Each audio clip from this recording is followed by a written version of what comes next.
everyone, Coach Tommy here live from the beautiful Pickle Bar. We have our next guest, the honored, the distinguished, the one and only, Jake Kusmider.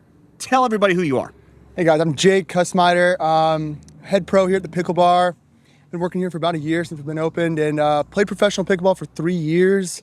Before that, coached tennis and was a tennis player, but made the switch over to pickleball back in 2019 and have not looked back. Just love it. So you have been here officially since the doors have opened. Walk us through that process. Like, first and foremost, like, how blessed are you? You know what I mean? Like, to be the right place, right time, right city, right ownership. Like, I could go on and on that you'll lean into. But how has that been? You are officially knocking on the door of 1 year at the Pickle Bar.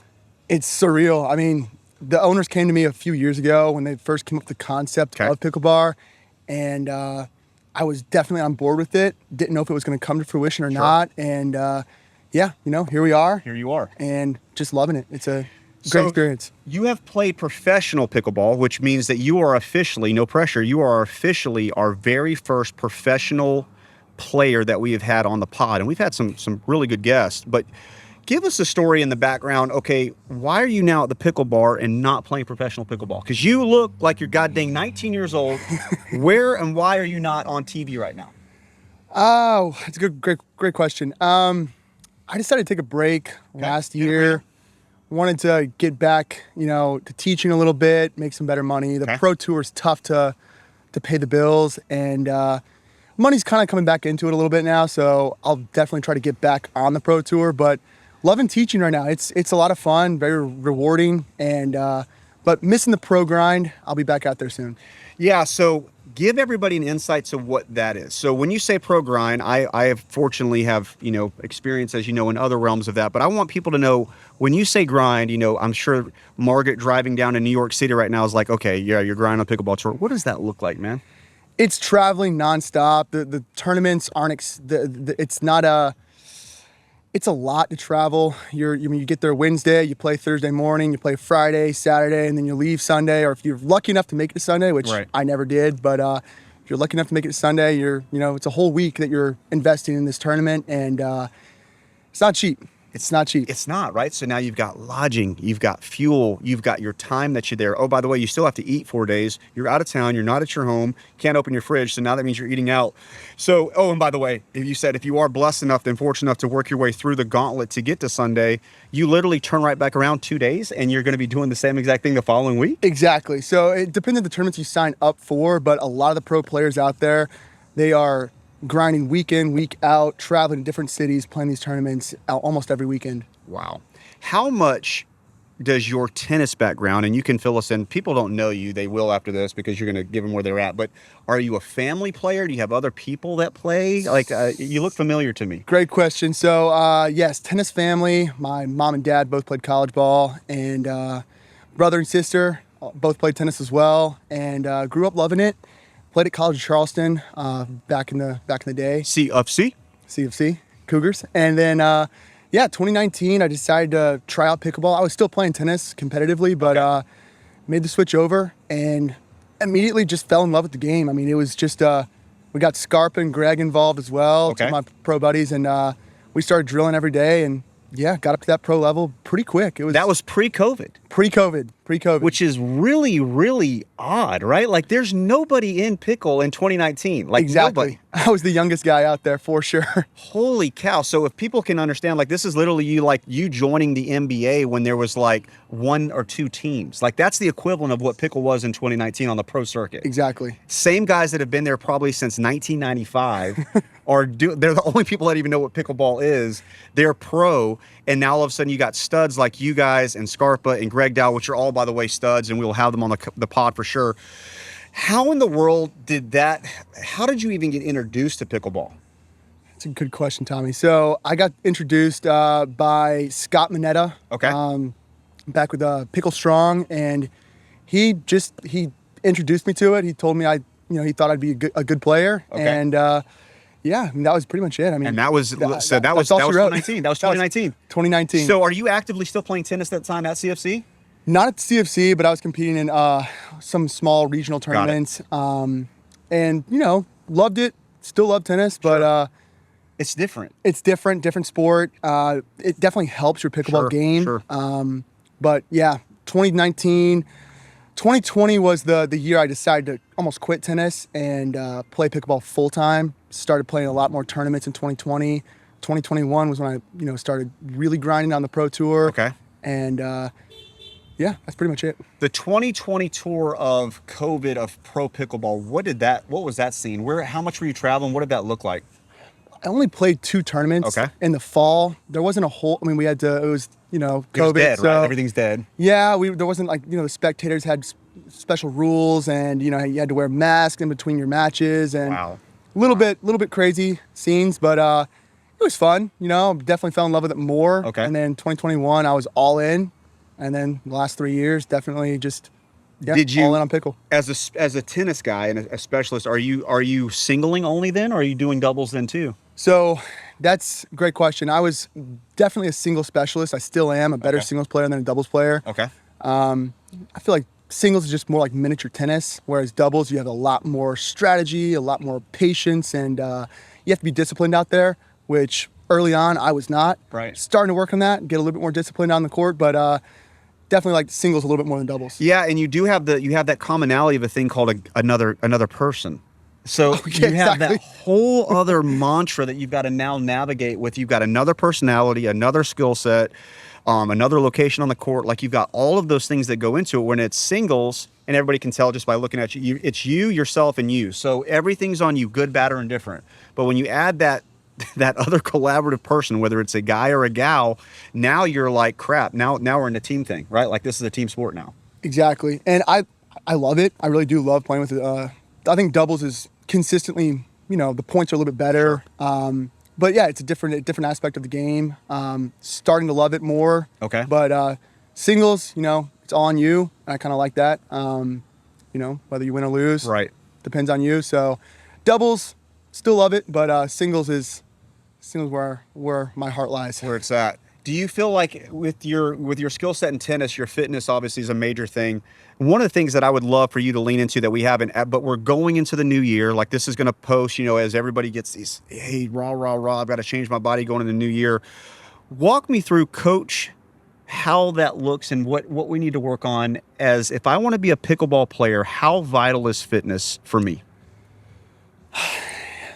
It's a great question. I think it's pretty big. You do want to make sure you're able to play your best for up to 4, 5, 6 games in a row. Sure.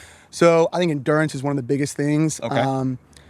Training shoulders, right? As we know, pickleball is a lot of shoulders. Right. So I think training shoulders is a great way to increase some some more power into your game. But I mean legs as well. But endurance is probably the biggest thing, and you want to be stay at 100% for 5, 6 games in a row. So cardio is something that is, if I go to Coach Jake and I say, hey, Coach Jake, my name is Mitchell. I'm looking to, we're on play some tournament and I want to know my workout routine. Cardio needs to be something that I'm working on. To cardio, yep. Okay. Wind sprints, some, short distance back and forth. It's definitely going to help your game. Stuff that you can literally do at home. How about your nutrition? Obviously everybody's different. Your body makeup and my body makeup and everybody that listening has different body. Are there things that you can give us tips and hints on as a professional on when it comes to nutrition that you would either stay away from or go to when for instance, hey, I'm playing Greg Dow tomorrow, in singles. Am I pounding 6 cheeseburgers today? Like, I know it sounds against Greg, comical, yeah. Against Greg, you could. What am I doing here? Like, do I have to change my whole, eating regimen if I want to be a 4-5 player, 5-0 player? I actually don't eat a whole lot before tournaments. Okay.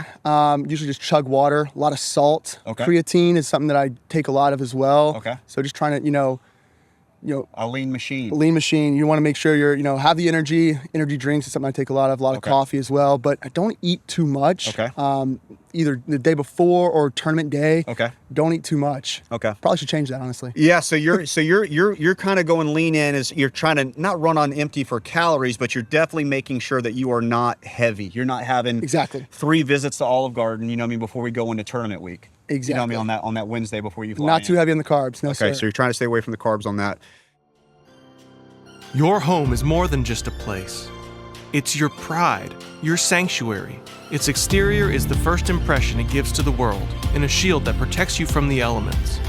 But over time, weather and wear can dull its shine and compromise its safety.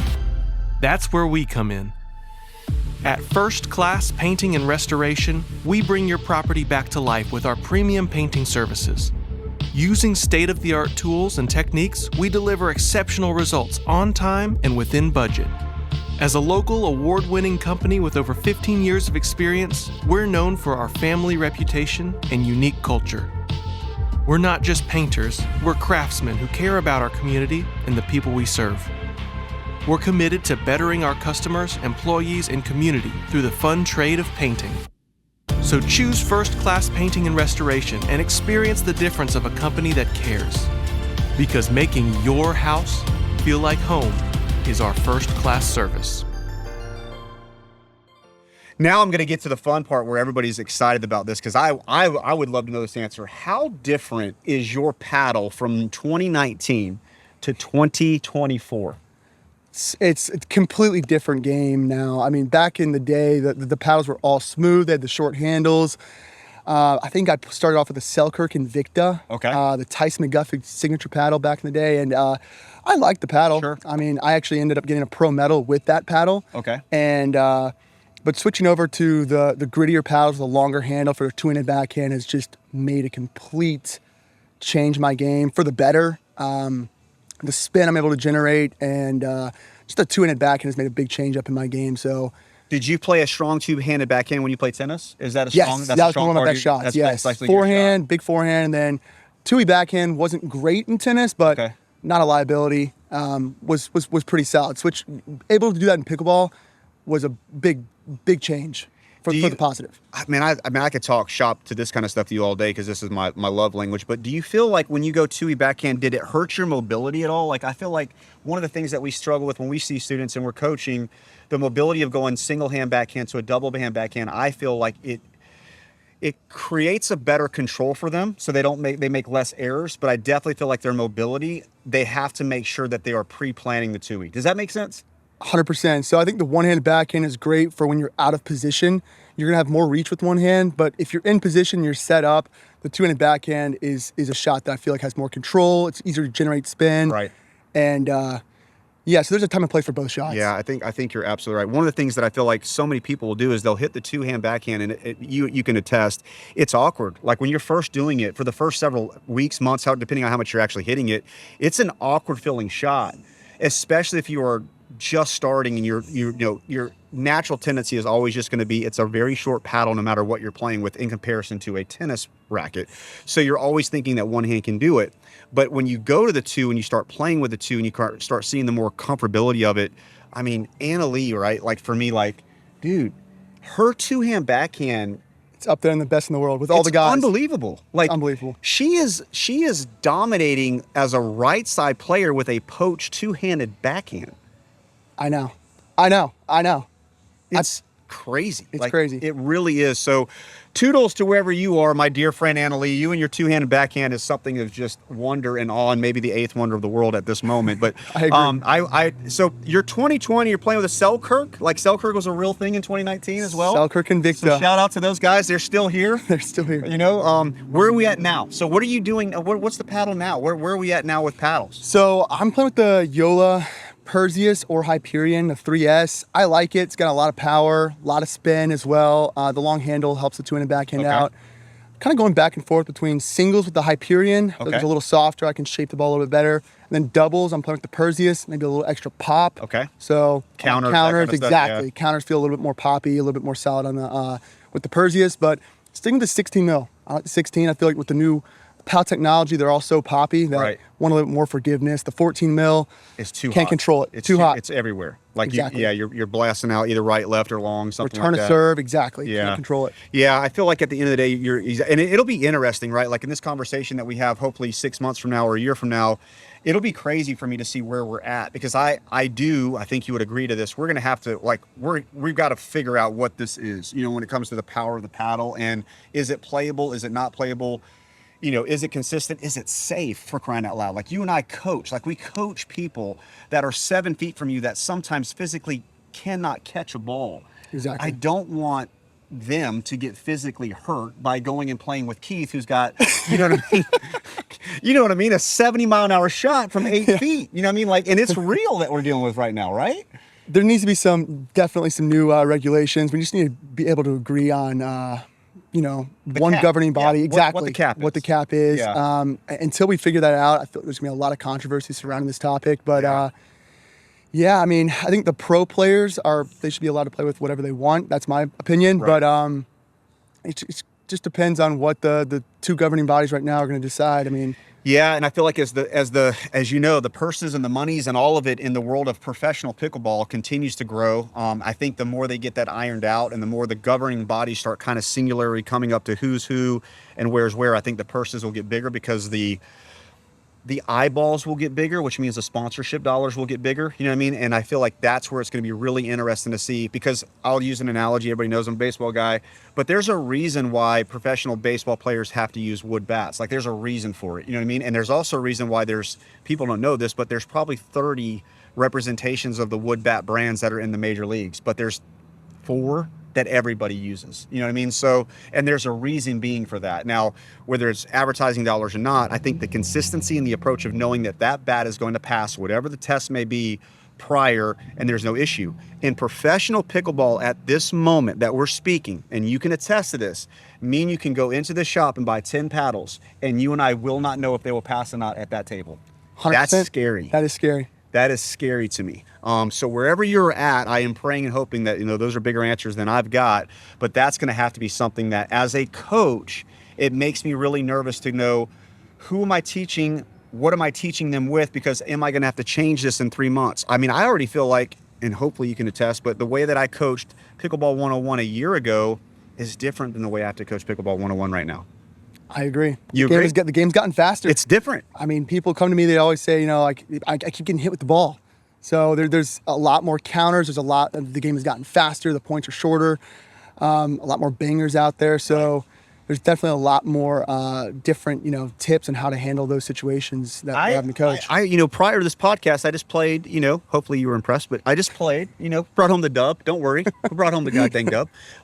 But I just played a guy that's probably, I don't know, he told me he was 80. He's like 79 years old wrestler, okay? He told me he's an Olympian. Oh, no, yeah, Fred. Yeah, Fred. So Fred, wherever you're at, you're coming up next. 79 goddamn year old, Olympian wrestler. And I got body bagged by an 80-year-old. And I am a PPR certified professional instructing pickleball coach, you know what I mean, that has been on every level there is as far as bangers, and I get body bagged by a 79-year-old. So I can only imagine when I grab our 11-year-old that we're teaching, training, equipping in order to be a good pickler, what he would do up against Fred. Fred, the 79-year-old Olympian, right? That's right. I mean, hey, Fred's got some good hands. He's got some got some good power. I'm going to be reading a self-image book when we leave this podcast, but I'm using that because you use the terminology banger. I can literally tell you that if you can physically make contact with the ball with most of the paddles that you can buy off shelf now, you are a banger. If you can physically make contact, especially if the ball is in motion, like a counter, yep, it is automatically going to be double what you think it's going to be.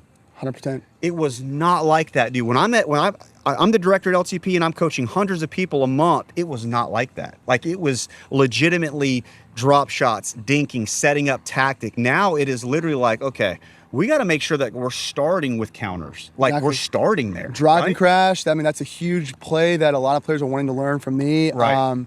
Ripping that third shot and crashing in. It's the game is changing. It's evolving. It's interesting to see. I think it's going to be more viewable as it keeps growing. Sure. But I think TV viewership is going to have a good boost from the points being a little bit shorter, maybe a little bit more firefights. I think it's going to be good TV. So tell us. So now we'll kind of tier this to where do you see pickleball, and we'll keep this categorized so you can have fun with it. But let's start with my favorite topic is juniors. I am. Let's say I'm Paula. I'm in South Dakota listening to the Smashing Plastic podcast because it's the greatest podcast in the history of the world. What do I do with my 11-year-old that wants to learn pickleball? What am I doing with that? It's a great question, Tommy. I know. There's not a lot of junior programs out there. That's what's tough about it. I mean, I coach a couple of juniors as well, and it's, they're having to play against adults in tournaments, and they're not, falling in love with the game as much. And if we had more junior programs, I feel like we'd get a lot more of, the juniors involved, and make this a sport that parents want their kids to play. Yeah, and I think you're hitting on, because I follow you, you follow me. I see the stuff that you've got for juniors and stuff, and it's very interesting to me to where you will post a highlight of a kid that is 9, you know what I mean, a good player that you coach, and his dad is being like, well, yeah, he's having to play against adults. And my immediate thought to that is that will sell out our game, because there's only so much that a 9-year-old or a 10-year-old is going to want to play against Alessandro. You know what I mean? That's Exactly. 40 years old, but he's the guy that he has to play with because they're both ranked at 4-0. That's, you know what I mean?